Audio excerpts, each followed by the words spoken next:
খাতুনে জান্নাত ফাতেমা। আমার রাসূল বলে দিয়েছেন ফাতেমা তো সাইয়্যিদাতু নিসাই আহলিল জান্নাহ। আমার রাসূল বলেছেন mother Fatema is the leader of females in Jannah. আমার রাসূল বলে দিয়েছে বড়রা সন্ধিমুরা। এই গ্রামের নাম কি? জয়কামতা। এই জয়কামতা গ্রামের আমার মা। আমি আমার বোনদেরকে ডেকে ডেকে বলছি গো, আজকে ঘুমিও না, হৃদয়ের জানা না খুলে তোমরা শোনো। আমার রাসূল বলে গেছে মা বোনেরা যারা বন্ধু সত্যিকারের ইমানদার হবে, মুমিনা হবে, আমার রাসূল বলেছে বন্ধু এই সন্ধিমুরা জয়কামতা নেই, এই জয়কামতা আমরা তলি জয়কামতা গ্রামের আমার মা বোনদেরকে বলছি এবং মিডিয়ার মাধ্যমে যারা শুনবে তাদেরকে উদারত আহ্বান জানাচ্ছি, পৃথিবীর সব মানুষ যদি তোমার বিপক্ষে চলে যায় তোমার কোনো ভয় নেই। নবী এবং নবীর পরিবার যদি তোমার জীবন থেকে হারিয়ে যায়, সবচেয়ে বড় বিপদগ্রস্ত হবে তুমি, এই পারেও ও পারেও। এই জন্য রাসূল বলে গেছে আহলে বাইতের অন্যতম সদস্য ওই যে আল্লাহ ডাক দিয়ে আল্লাহর হাবিবকে বলছে হাবিব আপনি আপনার উম্মতগুলোকে জানাইয়া দেন আপনি যে তাদের কাছে এই প্রেমময় বাণী নিয়ে গেছেন, এর বিনিময়ে রাসূল বললেন আল্লাহর পক্ষ থেকে জানানো হলো। রাসূল বলল আমি এর কষ্টের বিনিময়, দাওয়াতের বিনিময়, রিসালাতের বিনিময়, সৎ উপদেশের বিনিময় আমি তোমাদের কাছে কিছুই চাই না, চাই শুধু আমার আহলে বাইতের ভালোবাসা। আহলে বাইতের অন্যতম সদস্য হলো মা খাতুনে জান্নাত ফাতেমা। আমার রাসূল বলে দিয়েছেন মা খাতুনে জান্নাত ফাতেমা হবে জান্নাতে মুমিনাদের সরদারিনী। জোরে জোরে কন্যা সুবহানাল্লাহ। তাহলে আপনি যদি আজকে মা থেকে বলেন মা গো, গাজী সুলাইমান আল কাদরি এসে বলে গেছে মা খাতুনে জান্নাত ফাতেমাকে ফলো করো, ওনার মতো তোমার লাইফ স্টাইলটাকে করে ফেলো, তোমার নাকি জান্নাতে রিসিভ করবে নবীজির প্রিয় কন্যা মা ফাতেমা। তাহলে সেই আহলে বাইতকে ভালোবাসার দরকার আছে না নাই বন্ধু? ও বন্ধু হৃদয় খুলে শোনো গো, মা ফাতেমার বিয়ে হলো কার সাথে? হযরতে আলী ইসলামের চতুর্থ খলিফা। মা আয়েশা সিদ্দিকা রাদিয়াল্লাহু তাআলা আনহা থেকে হাদিস কানা বর্ণিত। আমার আপনার প্রাণের রাসূল বন্ধু অত্যন্ত চমৎকার হাদিস বর্ণনা করেছেন। বন্ধুরে আমার আবু বকর এবং আলী যখন এক জায়গায় বসতো, আমার মা খাতুনে জান্নাত ফাতেমা এমন স্বামী পেয়েছে রে আমাদের জন্য বড় নিয়ামত বন্ধু। যখন হযরতে আবু বকর এবং হযরতে আলী যখন একটা জায়গায় দাঁড়াতো অথবা বসতো, হযরতে আলীর চেহারার দিকে তাকায়া থাকতো আবু বকর। একদিন আবু বকরের কন্যা মা আয়েশা প্রশ্ন করলেন বাবা বাবা গো আমার জানতে বড় মনে চাই গো বাবা। কি জানতে মনে চায় বাবা? আমার জানতে বড় মনে চায় তোমরা যখন একই জায়গায় হও গো তখন তুমি প্রেমময় নজরে তাকিয়ে দেখো হযরতে আলীর দিকে, বাবা আলীর মধ্যে কি আছে গো? এবার আবু বকর ডাক দিয়ে বললেন আয়েশা আয়েশা রে হযরতে আলীর চেহারার দিকে তাকিয়ে থাকা ইবাদত। বাবা এই কথা কে বলেছে? এই কথা বলেছে আমার প্রাণের নবীজি।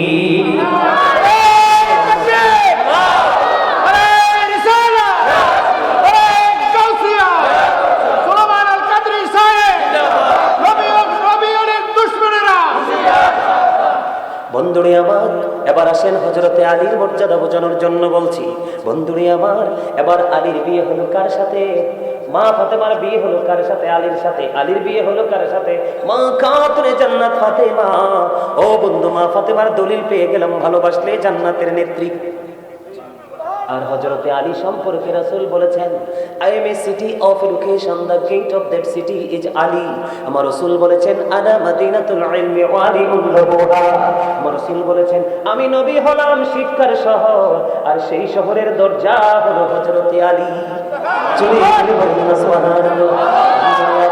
এবার আলী এবং ফাতেমার বিয়ে হয়ে গেল, তাদের মধ্যে বন্ধু প্রেমময় মিলন হয়ে গেল। তাদের মধ্য থেকে ফুটন্ত গোলাপের মতো দুইটা নূরানী সন্তান পৃথিবীতে আসলো। একজন হলো হযরত ইমাম হাসান, আরেকজন হলো হুসাইন রাদিয়াল্লাহু তাআলা আনহু। আমার রাসূল বলেছেন ইমাম Hasan and Hussain to my flower in the world. আমার রাসূল বলে দিয়েছেন ইমাম হাসান হুসাইন দুই ভাই, দুনিয়ায় আমার দুইটা ফুল। জোরে জোরে কন্যা সুবহানাল্লাহ। ও বন্ধু এই গ্রামের যুবক, তোমাদের নসিব কত প্রেমময়, তোমাদের নসিব কত খুশনসিব রে। আমার রাসূল তোমাদের জন্য গুড নিউজ দিয়েছে। কেন তুমি আহলে বাইতকে ভালোবাসবা, নবীর পরিবারকে তুমি কেন ভালোবাসবে, এটা তো জানার দরকার। আমার রাসূল বলে দিয়েছেন, আল হাসান ওয়াল হুসাইন সাইয়্যিদা শাবাবি আহলিল জান্নাহ। আমার রাসূল বলেছেন, ইমাম Hasan and Hussain are the leader of younger people in Jannah. আমার রাসূল বলে দিয়েছে, ইমাম হাসান হুসাইন জান্নাতে যুবকদের নেতা হবে, লিডার হবে। জোরে জোরে বলুন না সুবহানাল্লাহ, জোরে বলুন না সুবহানাল্লাহ। তাহলে আহলে বাইতকে ভালোবাসার দরকার আছে না নাই? আছে। আরো জোরে বলেন, আছে। ইমাম হুসাইন জান্নাতের সরদার, নবীজির কলেজার টুকরা। নবীজি বললেন, হুমা রাইহানাইহা মিনাদ দুনিয়া। ইমাম হাসান হুসাইন দুনিয়ায় নবী বলছেন দুইটা ফুল, ঠিক কিনা বলেন? আরো জোরে বলেন না। বন্ধুরে আমার, এই যে ইমাম হাসান হুসাইনকে ভালোবাসবো, আপনাদেরকে আর একটু বলি, ইমাম হাসান হুসাইনকে আমার আল্লাহ কত ভালোবাসে। ঈদের পরবক্ষণে ও বন্ধু মা ফাতেমার কাছে গিয়ে বলল, মা গো, ঈদের সময় তো ঘনিয়ে আসছে গো, ঈদ তো খুব কাছাকাছি, আমাদেরকে নতুন জামা দিবা না? মা ফাতেমা বলল, বাবা গো, তোমাদের জন্য পোশাকের ব্যবস্থা হয়ে যাবে। ও বন্ধু, কিছুক্ষণ পরে বন্ধু দর্জি তার জন্য কাপড় নিয়ে আসলো জান্নাত থেকে, ছোট ছোট কন্যা। সুবহানাল্লাহ। এবার মা খাতুনে জান্নাত ফাতেমা খেয়াল করেন, নতুন জামা চাইতে দেরি রে। মা ফাতেমা বললেন, হয়ে যাবে, ব্যবস্থা হয়ে যাবে। জান্নাত থেকে বন্ধু পোশাক চলে আসলো। এই খবর আমার নবীজির কাছে মা ফাতেমা জানিয়ে দিলেন, বাবা গো, একজন দর্জি এসে ঘরে পোশাক দিয়ে গেল। আমার নবীজি বললেন, এইটা দর্জি নয়, এটা হলো জিবরাইল। আমার কলিজার টুকরা দুইজনের দর্জি হয়ে পৃথিবীর বুকে কদম দিয়েছে। আমার আল্লাহ জান্নাত থেকে পোশাক পাঠিয়েছে। জোরে জোরে বলেন না সুবহানাল্লাহ, আর জোরে বলেন না সুবহানাল্লাহ। আহলে বাইতকে ভালোবাসার দরকার আছে না নাই? আর জোরে বলেন না। ইমাম হাসান হুসাইনের আদর্শ আমাদের ধারণ করার দরকার আছে না নাই? ও যুবক, আমাদের চরিত্র কেমন আর ইমাম হাসান হুসাইন কেমন ছিল? একদিন দুই ভাই ঘর থেকে বের হলো, ঘোড়ায় চড়ে টকবক টকবক করে যখন ভ্রমণ করতে লাগলো, হঠাৎ করে দৃষ্টি সীমার মধ্যে পড়লো, একজন মুরব্বী ওযু বানাইতেছে। দাদু কি করতেছে? ওযু বানাইতেছে। ওই দাদুর কিন্তু ওযু হয় না। এবার হাসান হুসাইন দুই ভাই দেখলেন, ওই যে বুড়ো দাদু ওযু বানাই রে, তার ওযু তো হয় না। এবার এক ভাই আর এক ভাইকে ডেকে ডেকে বলল, ভাইয়া ওই যে নজর দিয়ে চাইয়ে দেখো, ওই বুড়ো দাদু ওযু বানাই, তার ওযু তো হয় না। এই কথা বলার পরে ইমাম হাসান হুসাইন দুই ভাই মিলে বুদ্ধি করলেন, কি করা যায় রে বলো? দুই ভাই মিলে বুদ্ধি করলেন, চলো দাদুর কাছে চলে যাই। যাওয়ার পরে কি করলেন? দাদুকে সালাম দিলেন। দাদু সালামের জবাব দিলেন। জবাব দেওয়ার পরে এবার কিনে দাদু প্রশ্ন করলেন, তোমরা কে গো? এবার তার পরিচয় না দিয়ে বললেন, দাদু বলো না, আমরা দুই ভাই আজকে ওযু করব। কি করব? সুবহানাল্লাহ বলেন না। ওই বুড়ো দাদুকে ডাক দিয়ে বললেন, দাদু গো, আমরা দুই ভাই আজকে ওযু করব। দাদু তুমি বলে দিবা কার ওযুটা বেশি সুন্দর। জোরে জোরে সুবহানাল্লাহ, ঠিক কিনা বলে? তাহলে তাদের লাইফ সুন্দর হবে কিভাবে? তোমার জীবনে যদি অভিভাবক না থাকে, যোগ্য দক্ষ টেকসই অভিভাবক লাগবে, তাহলে তোমার ফিউচার হয়ে যাবে ব্রাইট। এবার কি করলেন? ওই দাদু প্রশ্ন করলো, দাদু গো, বলো না কেন এত সুন্দর তোমাদের ওযু, তোমাদের পরিচয় কি? এবার দুই ভাই উত্তর দিলেন, দাদু গো, আমরা পৃথিবীর কোনো সাধারণ মানুষ নই, আমরা পৃথিবীর কোনো সাধারণ ঘরের সন্তান নই, আমরা হলাম তোমার নবী রাহমাতাল লিল আলামিন, ইমামুল মুরসালিন, সিরাজুম মুনীরা, নূরুম মুবিন। ওই যে নূরুনানা নূর নবী, ওই নূর নবীজির কলিজার টুকরা হাসান হুসাইন দুই ভাই। এই ওযু আমাদেরকে পৃথিবীর কেউ শেখায় নাই, এই ওযু শিখেছি আমার প্রাণের নানার কাছ থেকে।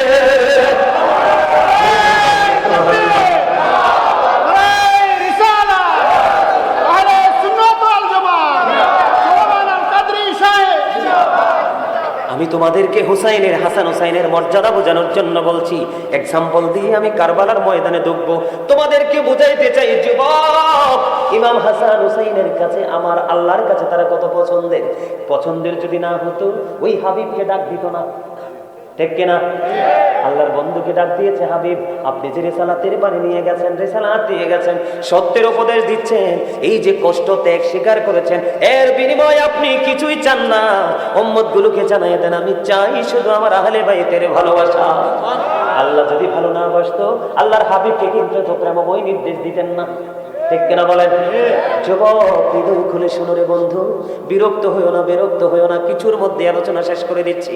যুবক রে হৃদয় খুলে শোনো, একদিন এক গ্রাম্য লোক, আমাদের এলাকার মধ্যে অনেক গ্রামের মানুষ নতুন আম গাছে আম ধরলে নিয়ত করে যে হুজুরকে একটা দিব। গাভী যদি বাচ্চা দেয়, প্রথম যদি দুধ দহন করে কয় আমাদের হুজুর ইমাম সাহেবকে একটু খাওয়াবো, খাওয়াই কিনা? এটা বাস্তব কথা না? মাঠে যদি সুন্দর সোনালী ফসল ফলে, তখন নিয়ত করে আমাদের হুজুরের বাড়িতে কিছু চাউল দিব।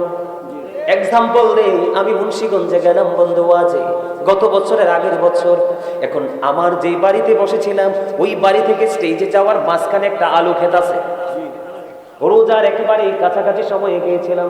যখন বন্ধু ওই আলু ক্ষেতের উপর দিয়ে কদম দিয়ে যখন গেলাম, ওই আলু বাগানের যেই চাষ করেছিলেন ওই চাষি ডেকে ডেকে এসে বললে, হুজুর আমি আপনাকে এত ভালোবাসি গো, আমার একটা অনুরোধ আজকে আপনাকে রাখতে হবে। আমি বললাম কি অনুরোধ? হুজুর আমার এই জমিনে এত আলু হয়েছে গো হুজুর, আমি খুশি হব আপনি যদি আমার এই জমিন থেকে কিছু আলু নিয়ে যান। বন্ধু আমার গাড়ির পিছনে এক বস্তা আলু তুলে দিয়েছিলেন। আমিও তার ভালোবাসাকে শ্রদ্ধা করেছি, হৃদয় থেকে গ্রহণ করেছি। ওই রমজান মাসে আমি যতগুলো আলুর চপ বা বোর্ডের সাথে ইউজ করেছি, আগে ওর ক্ষেতের আলুগুলো আমি ভক্ষণ করেছি। কেননা আমি যদি না খাই আবার আল্লাহ তো দেখে, তার ভালোবাসাকে একেবারে অবমূল্যায়ন করা হবে। ঠিক কিনা বলেন? এই বাস্তব উদাহরণ আছে না নাই? আমাদের দেশে আছে না? আপনারা মনে রাখবেন, পৃথিবীর কোন দেশে বন্ধু এই বাংলাদেশে আলেমদেরকে মানুষ যত বেশি ভালোবাসে, যত বেশি মূল্যায়ন করে, যত বেশি মর্যাদা দেয়, পৃথিবীর কোন দেশে আলেমদেরকে কেউ এত ভালোবাসে না। আমার একজন ভক্ত বন্ধু সৌদি আরব থেকে আসলো, আসার পরে বলল, হুজুর আমার মন বলে, এটা কিন্তু তার ব্যক্তিগত মনের কথা, এটা তার আবেগের কথা, হুজুর আমার মনে হয় নবীর প্রতি যে ভালোবাসা বাংলাদেশের মানুষের, পৃথিবীর সব দেশের মানুষের আগে বাংলাদেশের মানুষ আগে নবীকে হাসরের ময়দানে খুঁজে পাবে। একজন বাঙালি প্র্যাকটিক্যালি আমার সাথে বন্ধুরে আমার, একজন গ্রাম্য লোক মনে মনে নিয়ত করলো, আমি রাসূলের দরবারে একটা হরিণ উপহার দিব। যেমন কথা তেমন কাজ। তিনি কি করলেন? একটা বাচ্চা হরিণী ধরে নিয়ে আসলেন। বাচ্চা হরিণী ধরে নিয়ে আসলেন, রাসূলের কাছে দিলেন। এবার বন্ধু হযরত হাসান রাদিয়াল্লাহু তাআলা আনহুকে হরিণের বাচ্চাটা দিয়ে দেওয়া হলো। এই দিয়ে দেওয়ার সময় হঠাৎ করে নজর দিয়ে চাইয়ে দেখলেন ইমাম হুসাইন যে ভাইয়াকে হরিণের বাচ্চাটা দিয়ে দিল। এবার ইমাম হুসাইন দৌড়ে ছুটে আসলো। বন্ধু দেখবেন আমাদের বাংলাদেশের মধ্যে এই রীতিটা এখনো আছে, মেয়ের ঘরের বাচ্চারা যখন আসে দাদা দাদু কিন্তু ছেলের ঘরের আদর একটু কমাই দেয়, দেয় কি দেয় না?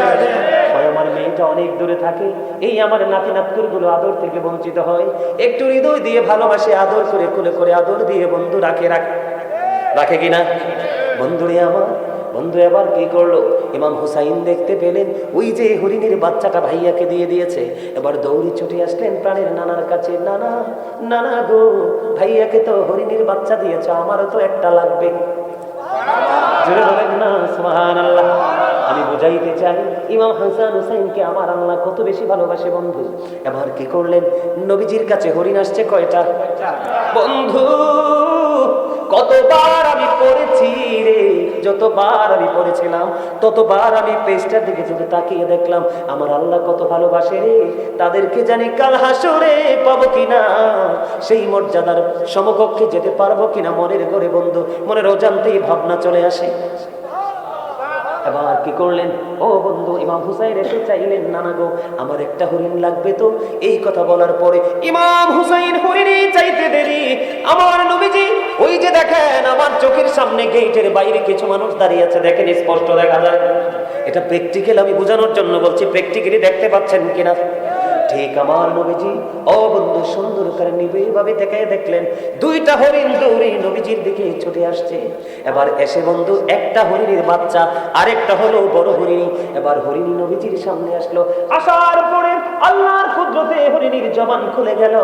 ওই হরিণীর জবান যখন খুলে গেল বন্ধু, এবার নবীজির কদমে সালাম দিয়ে দিলেন, ইয়া রাসূলুল্লাহ, ইয়া হাবিবাল্লাহ, নবী গো, আপনার কদমে যে হরিণীর বাচ্চাটা দেওয়া হয়েছে, ওই বাচ্চাটার মা আমি গো, আপনার কলিজার টুকরা হাসানকে দেওয়া হয়েছে। ইয়া রাসূলুল্লাহ, আমি মা হই আজকে আমার আরেকটা বাচ্চা আপনার কদমে দিয়ে গেলাম, আপনার এই কলিজার টুকরাকে দিয়ে দেন। বন্ধুরে আমার, ও বন্ধু, আমি আপনাদেরকে বুঝাইতে চাই, হরিণ কি নিজের পাওয়ারে চলতে পারে নাকি আল্লাহর হুকুমে? কথা বলেন না। হরিণী পাঠাইছে কে? আমার আল্লাহ। শুধু এখানে একান্ত নয়, আমি আপনাদেরকে আরেকটু বুঝাইতে চাই বন্ধু, বিরক্ত হননি? যুবক ভাইরা, তোমাদের কাছে ভালো লাগেনি? যুবকরা হাত তুলে দেখাও কার কার কাছে বেশি ভালো লাগে। সবাই যুবক,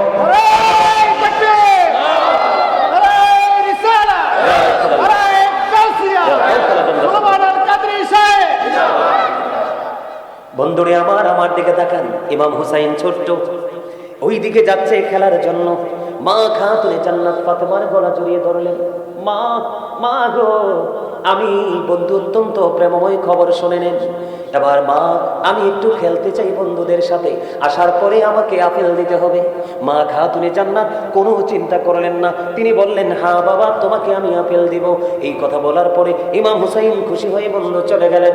খেলা শেষ করে খেলতে যখন গেল, এবার কি করলেন, মা ফাতেমার ব্রেইনে ঢুকলো যে মদিনার কোথাও তো এখন আপেল পাওয়া যাবে না, কারণ এখন তো আপেলের সিজন না। আমি যে আমার হুসাইনকে কথা দিলাম আপেল দিব, যদি দিতে না পারি রে, আমি মা তো মিথ্যাবাদী হয়ে যাব।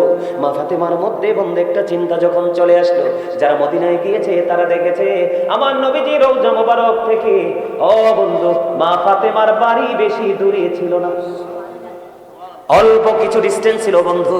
আমিও গিয়ে দেখেছি যে এই দুই চোখ দিয়ে প্রাণ বলে দেখে এসেছি বন্ধু। এবার কি করলেন, এবার আমার দিকে তাকান বন্ধু, যদি ভালো না লাগে, আলোচনা শেষ করা পর্যন্ত যদি ভালো না লাগে আমি কিচ্ছু বলবো না, ওই দিক দিয়ে বের হয়ে চলে যাবেন, কিন্তু কাউকে ডিস্টার্ব করবেন না বন্ধু। আমি আপনাদেরকে বলে দিতে চাই এবার ঘটনাটা কি হলো।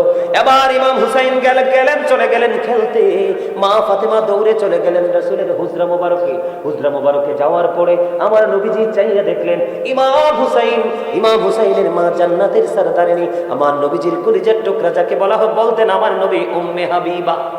জোরে জোরে বলেন সুবহানাল্লাহ।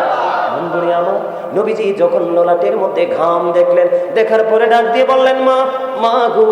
নবীজি বসা ছিলেন, মা ফাতেমাকে দেখে বন্ধু দাঁড়িয়ে গেলেন, আম্মা আপনি এখানে বসেন, আপনার ললাটে ঘাম দেখা যায় কেন? বাবা, বাবা গো, আপনার কলিজার টুকরা হুসাইন আজকে আপেল চেয়েছে গো বাবা, আমি কথা দিয়েছি খেলা শেষ করে আসতে দিব গো, কিন্তু বাবা এখন তো মদিনার কোথাও আপেল নাই, আমি কোথা থেকে আপনার কলিজার টুকরাকে আপেল দিব? ও বন্ধু, বাবা এবং মেয়ের মধ্যে কথোপকথন চলতেছে, এর মধ্যে বন্ধু জিবরাইল এসে হাজির। ইয়া রাসূলুল্লাহ, আপনার কলিজার টুকরার জন্য আমার আল্লাহ জান্নাত থেকে আপেল পাঠিয়ে দিয়েছে। সুবহানাল্লাহ ওয়ালহামদুলিল্লাহ, লা ইলাহা ইল্লাল্লাহ, সুবহানাল্লাহ আলহামদুলিল্লাহ, লা ইলাহা ইল্লাল্লাহ, লা ইলাহা ইল্লাল্লাহ, লা ইলাহা ইল্লাল্লাহ। আমার নূরের ফুতুল জগৎ করলেন ও যারা নবী, আমার নূরের ফুতুল জগৎ করলেন ও যারা, রোজ হাসরে করবেন তিনি উম্মতের ফয়সালা। সুবহানাল্লাহ আলহামদুলিল্লাহ, লা ইলাহা ইল্লাল্লাহ, লা ইলাহা ইল্লাল্লাহ। কুরসি লৌহ কলম সৃষ্টি যাহার ওসিলা, আরশ কুরসি লৌহ কলম সৃষ্টি যাহার ওসিলা, নিজে আল্লাহ খুশি হইয়া নাম রাখিলেন হাবিবুল্লাহ। সুবহানাল্লাহ, মহব্বতে আরে জোরে মহব্বতে, লা সুবহানাল্লাহ ওয়া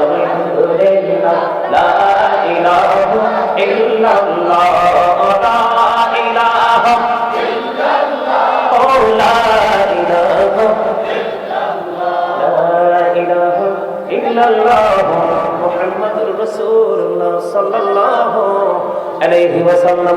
জিকির করার পরে শান্তি লাগছে কার? কার লাগছে? হাত তুলে দেখান। আলহামদুলিল্লাহ, হাত নামান। হুজুর প্রশ্ন কেন করলেন? কারণ আমি যে বললাম জান্নাতের বাগানে আসলে জান্নাতি ফল খেয়ে নাও, এর মধ্যে সুবহানাল্লাহ আলহামদুলিল্লাহ এগুলো হলো জান্নাতি খাবার। বলে হুজুর খাবার হলো কেমনে? প্রত্যেকটা মানুষ ডবল, একটা হলো তার দেহ, আরেকটা হলো তার আত্মা, একটা হলো তার বডি, আরেকটা হলো তার সোল। দেহের খাবার পৃথিবীতে মিলে আর রুহের খাবার মিলে এই রকম পরিবেশে মসজিদে, আলেমদের জলসায়, আল্লাহর ওলিদের দরবারে। কথা বলেন ঠিক না? ঠিক। এই জন্য এটা হলো আজকে ইমানদারের জন্য রুহানিয়াতের বাজার করার জায়গা। আজকে আসছেন আপনারা মার্কেটিং করার জন্য, প্রাণ ভরে বন্ধ মার্কেটিং করে নেবেন। এই মার্কেটিং এর মধ্যে ফার্স্ট চয়েস থাকবে আপনার ইমানকে মজবুত করার ট্রেনিং। আর দ্বিতীয়ত হলো আপনার ইমান যদি মজবুত করতে পারেন, বাজারের ব্যাগে অল্প হলেও সপ্তাহটা চলে যাবে। তার মানে রাসূল বলেছেন আখলিস দীনাকা ইয়াকফিকা আমালুল কালিল। আপনি আপনার দ্বীনকে কি করতে হবে? খাঁটি করতে হবে। কালিল দ্বারা বুঝিয়েছেন অল্প আমলই আপনার নাজাতের জন্য যথেষ্ট হয়ে যাবে। বন্ধুরে আবার বলতেছিলাম, হৃদয়ে খুলে শোনেন। এবার কি করলো? জিবরাইল চলে আসলো, ইয়া রাসূলুল্লাহ জান্নাতি আপেল চলে আসলো গো, আপনার কলিজার টুকরার জন্য আবার আল্লাহ পাঠিয়ে দিল। এবার কি করলেন? জিবরাইল বললেন, ইয়া রাসূলুল্লাহ আমার 2টা বাটি লাগবে আর একটা চাকু লাগবে। এবার 2টা বাটি বন্ধু আনলেন মা আয়েশা সিদ্দিকা রাদিয়াল্লাহু তাআলা আনহার ঘর থেকে, আর একটা চাকু। এবার বন্ধু আপেলটাকে অর্ধেক করা হলো। অর্ধেক করার পরে বন্ধু অর্ধেকটা বাটির মধ্যে রাইখা আরেকটা দিয়ে ঢাইকা দিলেন, আর অর্ধেকটা বন্ধু নবীজিকে বলে দিলেন সবাই খাওয়ার জন্য। আলাপ আলোচনা শেষ হয়ে গেল। ইমাম হুসাইন খেলা শেষ করে বাড়ি ফিরে আসলো। মা ফাতেমা আসার পরে যখন আপেল চাইলেন, মা ফাতেমা আপেলটা খেতে দিলেন। আপেলটা যখন বন্ধ খেতে দিলেন, খেতে দেওয়ার পরে ইমাম হুসাইন আপেল খাওয়ার পরে বললেন, মা মা মা গো, এত মজার আপেল তো আমার জীবনে কোনোদিন খাইনি গো, এখন থেকে প্রতিদিন আমাকে আপেল দিতে হবে। মা জানতে বড় মনে চাই গো, এই আপেল তুমি কোথা থেকে এনেছো? বাবা বাবা গো, এই আপেল তো আমি আনিনি, তোমার নানার কাছে আমার আল্লাহ জান্নাত থেকে পাঠাইছে। সুবহানাল্লাহ। মা ফাতেমার কাছ থেকে যখন শুনলেন তোমার নানার কাছে আপেল এসেছে, তোমার নানা ব্যবস্থা করে দিয়েছে, এই কথা বলার দেরি একটা সেকেন্ড দেরি করলেন না। ইমাম হুসাইন দৌড়ে চলে গেলেন মা খাতুনে জান্নাত ফাতেমার সঙ্গ ছেড়ে। এবার নানার কাছে বলেন, নানা নানা গো, আজ থেকে প্রতিদিন আমাকে আপেল দিতে হবে, এমন আপেল তোমার জীবনে আর কোনোদিন খাইনি। আমার নবীজি বললেন, নানা গো ব্যবস্থা হয়ে যাবে, যাও। এবার বন্ধু চলে গেলেন। কিন্তু রহস্য হলো কোথায়? ওই যে বাটির মধ্যে অর্ধেক আপেল জমা। বন্ধুরে আমার, প্রতিদিন একবার করে সরাইতে হবে এই বাটিটা। মা ফাতেমা নিয়ে রেখে দিলেন। দিন চলে গেল, রাত পাড়িয়ে গেল। পরের দিন যখন হলো, ও বন্ধু বাটি সরাইয়া দেখে ওই আপেলটা পুরোপুরি আস্থা হয়ে আছে। রাস্তা হয়ে গেছে। কিন্তু জিবরাইলের কথা হলো এই আপেল কিন্তু পুরোটা খাওয়া যাবে না। ঠিক যেইভাবে দেখিয়েছেন এমনি ভাবে প্রতিদিন অর্ধেকটা আপেল কেটে সবাই মিলে খাবে, আর বাকি অর্ধেকটা আপনারা বাটি দিয়ে ঢাইকা রেখে দিবেন। বন্ধুরে আমার, মা ফাতেমা আজকে খাইলেন আপেল কিন্তু একটাই, গতকালকে স্বাদ ছিল একটা, আজকের স্বাদ হয়ে গেল বন্ধু ভিন্ন রকম। আবার কি করলেন? মা ফাতেমা আবার ঢাইকা রেখে দিলেন। ঢাইকা যখন রেখে দিলেন, রেখে দেওয়ার পরে পরের দিন আবার ঢাকনা সরালেন। পরের দিন ঢাকনা সরানোর পরে চাইয়া দেখলেন আবার পুরো আপেলটা আস্থা হয়ে আছে। বন্ধুরে আমার, এমনি করে করে কিতাব প্রমাণ করেছে 2 বছর পর্যন্ত যখন ঢাকনা সরাইতো, ঢাকনা সরানোর পরে চাইয়া দেখতো ওই আপেলটা পুরো আস্থা হয়ে গেছে। অর্ধেকটা কেটে কেটে খাইছে, প্রতিদিন ভিন্ন ভিন্ন স্বাদ। 2 বছর পরে আল্লাহর রহমতে, আল্লাহর কুদরতে আপেলটা অদৃশ্য হয়ে যায়। জোরে জোরে বলুন সুবহানাল্লাহ। বন্ধুরে আমার, দেখছেন নি চাইতে দেরি চাইছে কোথায়? জমিনে, মায়ের কাছে। কোথায়? আর আপেল পাঠাইছে আমার আল্লাহ জান্নাত থেকে। আর আপনি আমি ঘরের বাচ্চাকে টাকা দিয়ে দিল, ভালো জিনিস আনতে পারে না। কথা বলেন না কেন? আছে না নাই? ইমাম হুসাইনের দাম আছে না নাই? মর্যাদা আছে না নাই? বলে তাদের সাথে প্রেমের ডুরি লাগানোর দরকার আছে না নাই? বন্ধু এখানে এই শুধু ক্ষান্ত নয় রে, আমার দিকে বন্ধু তাকান। ইমাম হাসান হুসাইন 2 ভাই হাতের লেখা লেখলেন। হাতের লেখা লেখার পরে ও বন্ধু রাসূলের কাছে গেলেন, নানা গো বলে দাও না কার লেখা বেশি সুন্দর। আমার নবীজি পাঠিয়ে দিলেন, তোমার বাবার কাছে চলে যাও। কার কাছে? হযরতে আলীর কাছে। এবার আলীর কাছে চলে আসলেন, বাবাকে বলে দাও না কার হাতের লেখাটা বেশি সুন্দর। এবার হযরতে আলী একটা ডাক দিয়ে বললেন, বাবা বাবা গো চলে যাও তোমার মায়ের কাছে যিনি জান্নাতের সারাদারি। এবার মা খাতুনে জান্নাত ফাতেমার কাছে যখন বন্ধু চলে গেল, চলে যাওয়ার পরে আবার খেয়াল করে দেখেন তাদেরকে আমার আল্লাহ কত বেশি ভালোবাসে বন্ধু, তাদেরকে কত বেশি ভালোবাসে। এবার মা ফাতেমা বললেন, আমার ঘরে 7টা মতি আছে। কয়টা? আমার ঘরে 7টা মতি আছে। তোমাদের দিকে আমি নিক্ষেপ করব। তোমাদের দিকে আমি কি করব? নিক্ষেপ করব, মানে ঘর থেকে তোমাদের দিকে আমি ফেলাবো। যে যত বেশি কুড়াইতে পারবা তার হাতের লেখা বেশি সুন্দর বলে গণ্য হবে। বন্ধু মা ফাতেমা নিক্ষেপ করতেছেন। বন্ধু নিক্ষেপ করতে করতে বন্ধু 6টা নিক্ষেপ করে ফেললো। 2 ভাই বন্ধু 3টা করে 6টা কুড়িয়ে নিল। আর বাকি আছে কয়টা? আর বাকি আছে একটা। এবার তিনি কি করলেন বন্ধুরি আমার? এবার মা ফাতেমা যখন মতিটা হাতে নিলেন, আমার আল্লাহ জিবরাইলকে একটা ডাক দিয়ে বললেন, জিবরাইল যাও ওই ফাতেমার বাড়ি চলে যাও।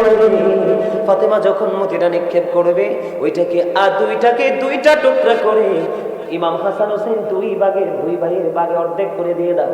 বন্ধুরে আমার মা ফাতেমা নিক্ষেপ করতে দেরি, নজর দিয়ে চাইয়া দেখেন অটোমেটিক্যালি মতিটা 2টা ভাগ হয়ে গেল। 2 ভাইয়ের দিকে 2 অংশ চলে গেল। মা গো বলো না কার লেখা বেশি সুন্দর? এবার মা ফাতেমা ডাক দিয়ে বলল, বাবা গো তোমাদের 2 জনের লেখাই সমান সুন্দর। তাহলে তাদেরকে ভালোবাসার দরকার আছে না নাই? তাদের সাথে মহব্বত লাগানোর দরকার আছে না নাই? বন্ধুরে আবার ইয়াজিদের বাবা ছিলেন ওই পাপিষ্ট ইয়াজিদের কথা না বললে কারবালার ইতিহাস বুঝবেন না। তার কথা আমরা বলতে চাই না, কারণ হি ইজ ভেরি ক্যারেক্টারলেস। চরিত্রহীন ছিল একজন, কিন্তু তার বাবা আমির মুয়াবিয়া ছিলেন সত্যিকারের রাসূল প্রেমিক। বন্ধু অনেক লম্বা ঘটনা। ইয়াজিদ যখন ক্ষমতার মস্তদে বসলো 60 হিজরিতে, তখন মদিনার গভর্নর ছিলেন বন্ধু মারওয়ান ইবনে হাকাম। ওনার কাছে চিঠি পাঠালেন, আমার দিকে তাকান না। ইমাম হুসাইনের কাছে চিঠি পাঠালেন, ইমাম মারওয়ান ইবনে হাকামের কাছে চিঠি পাঠালেন ইমাম হুসাইনকে চাপ সৃষ্টি করার জন্য, ইয়াজিদের হাতে বায়াত গ্রহণ করার জন্য। জোরে জোরে কন্যা নাউজুবিল্লাহ। আপনারা বলেন একজন ক্যারেক্টারলেস সম্পূর্ণ মানুষের কাছে কি গড ক্যারেক্টার সম্পূর্ণ মানুষ এক হাত মিলাইতে পারে? কথা বলেন না কেন? তিনি তো নবীর আওলাদ, তিনি জান্নাতের লিডার। আমার নবী যেটাকে ফুলের সাথে তুলনা করেছেন, আমার আল্লাহ যে চাইতে দেরি জান্নাত থেকে পাঠাইতে দেরি করে না, এমন একজন সৃষ্টি, এমন নবীর কলিজার টুকরা ইয়াজিদের সাথে হাত মিলাতে পারে না। বন্ধু আমার দিকে তাকান, আমি কি বলতে চাই শোনেন। আমাদের দেশে কিন্তু নষ্ট মানুষ আছে। নষ্ট মানুষকে মানুষ ভালোবাসে না, কিন্তু এই নষ্ট মানুষ মানুষের ভালোবাসা অর্জন করতে চায়, টাকা পয়সা দৌলত ক্ষয় করে। কথা বল না কেন? যদি এইটাও না হয়, প্রেসার ক্রিয়েট করা হয়, তার মানে চাপ সৃষ্টি করা হয়, গাইবী সংবাদ দেওয়া হয় আতঙ্কিত করার জন্য। ঠিক আছে নি কথা? ঠিক তেমনি ভাবে ইয়াজিদ ছিলেন একজন ক্যারেক্টারলেস পারসন, চরিত্রহীন লম্পট ছিলেন। বন্ধু আমি আপনাদেরকে বলা যায়, ইমাম হুসাইনের উপদেশটাকে আপনার আমার প্রাণের রাসূল। কথা বলেন না কেন? আর ওই ইয়াজিদের উপদেশটা হলো বন্ধু, আমার আলোচনা শেষ করে দিচ্ছি আর অল্প সময়ের মধ্যে গুছিয়ে দিচ্ছি বন্ধু। ইয়াজিদের উপদেশটা হলো, তার নাম মুখস্থ করে নেন, তার নাম হলো শারজুল বিন মানসুরুর রুমি।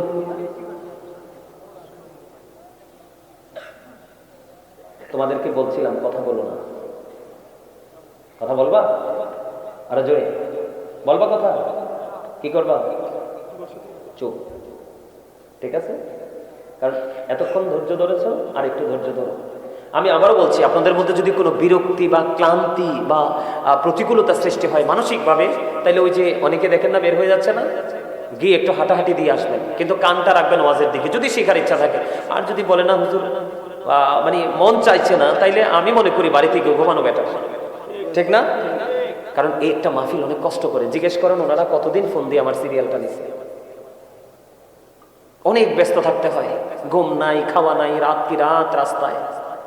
দিনের কিছু অংশ বাসায় থাকি, আবার একবেলা খাওয়া হয়। কয়বার? একবার। আল্লাহর কুদরত, আপনাদের দোয়া ছাড়া ভালো থাকার কোনো সুযোগ নেই। ভাল লাগে না আলোচনা? সবার কাছে লাগে? সবার কাছে লাগে? আরো জোরে বলেন, আরো জোরে। শেষ পর্যন্ত থাকবেন তো? থাকবেন? আপনারা যে সারা রাত থাকবেন এটা আমি বিশ্বাস করি। কেন জানেন? আপনাদের হৃদয়ের খোরাক হলো এগুলা। এই যে আমার মানে আমার বয়স, আমার চাচা হবেন, ওই যে হবেন চাচা, এই যে আছে চাচা, ওনারা না, এই যে এখানে দর্শক সারিতে আমার অনেক মুরব্বী চাচারা আছে, দাদাভাইরা আছে। আপনারা অনেক কষ্ট করে হেঁটে হেঁটে অনেক দূরে যেতেন না আগে ওয়াজ শোনার জন্য? যেত কি না? এখন খুব দিন বদলাইছে, আধুনিকতার ছোঁয়া লাগছে, টেলিফোন করে হুজুর পাওয়া যায়। আগে বাড়ি খুঁজে খুঁজে বের করতে হতো। আর এখনকার মতো তো আলোচকও ছিল না।